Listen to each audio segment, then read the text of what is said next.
What happens if you start investing today? Imagine that tonight you make one decision, not next year, not after you get a raise, not after you save up more money, but today. The decision to start investing. At first glance, it may seem insignificant. $100, $200, even $50 a month. Can such a small amount really change your life? Most people would say no, and that's exactly why most people never achieve financial freedom, because they underestimate the power of small decisions. Today, I'm going to show you what really happens when someone starts investing. And the most interesting part is that the changes begin long before you build a large portfolio. But first, ask yourself one question. Where do you see yourself 10 years from now? Seriously, think about it. What will your life look like? Where will you live? How much money will be in your bank account? Will you still depend on a paycheck, or will you have the freedom to choose what you do? Because money no longer controls your life. Most people never ask themselves these questions. They live one day at a time. They work, they get paid, they pay their bills, they buy groceries, they wait for the next paycheck, and the cycle repeats itself for years, sometimes decades. Then one day, something interesting happens. A person wakes up at 40, 50, or 60 years old and realizes that time passed much faster than expected. And despite all those years of work, they still haven't built meaningful wealth. That's why investing isn't just about money, it's about time. In reality, wealthy people and average people live by completely different rules. Most people work for money. Wealthy people make money work for them.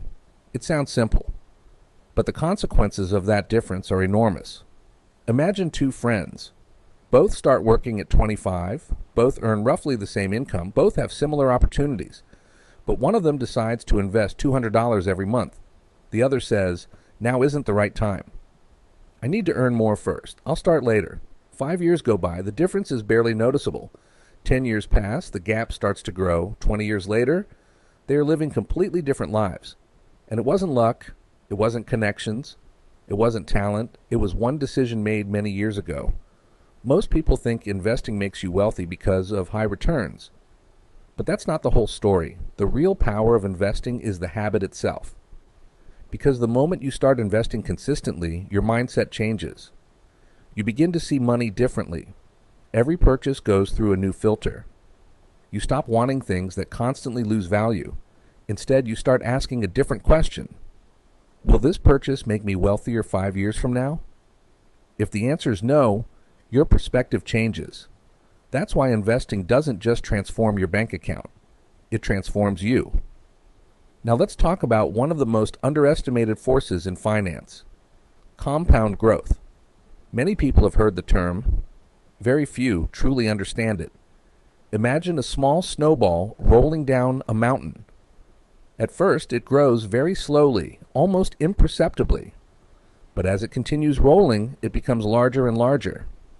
Eventually, its growth accelerates dramatically. That's exactly how wealth works.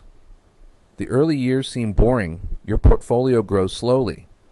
The results don't look impressive. Many people quit during this stage. And that's a huge mistake, because the biggest rewards often come later, when your money starts making money. And then that new money starts making even more money. That's when the real magic begins. But there's something else that almost nobody talks about. Investing doesn't buy wealth. It buys freedom. Think about that. What is financial freedom? It's not yachts. It's not luxury cars. It's not expensive watches. Financial freedom is the ability to make decisions without fear, the ability to leave a job you dislike, the ability to start a business, the ability to spend more time with your family, the ability to say no to things that don't align with your values. That's why wealthy people love assets. They aren't buying money, they're buying time. Now imagine another scenario. Your child is 5 years old today. 15 years from now, they'll be an adult. Here's the question. What will you leave behind for them? Most people immediately think about inheritance. But real inheritance begins long before that. Every investment you make today creates opportunities tomorrow. Maybe it will help pay for their education. Maybe it will help them start a business. Maybe it will help them buy a home. But the most important thing isn't the money. It's the example you're setting. Because children don't learn from what we say. They learn from what we do. If a child grows up watching their parents invest, plan, and build wealth responsibly, they absorb that mindset. And mindset is often worth more than money itself. Now let's talk about the biggest mistake people make. The mistake isn't that they don't know how to invest. The mistake is that they keep waiting for the perfect moment. But the perfect moment never comes. The market will never be perfect. The economy will never be perfect. The news will always create fear. There will always be a reason to delay. That's why successful investors don't wait for perfect conditions.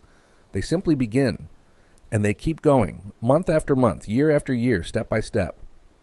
Eventually, they look back and realize how far they've come. Maybe this video won't make you a millionaire overnight. Maybe nothing dramatic will happen tomorrow. But if you make the decision to start today, 10 years from now, your life could be completely different. That's how wealth is built. Not through one giant decision, but through thousands of small, smart decisions repeated over time. So let me leave you with one final question.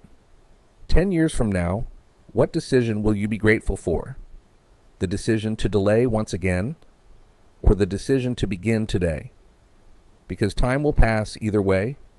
The only question is how you'll meet your future, with wealth or with regret.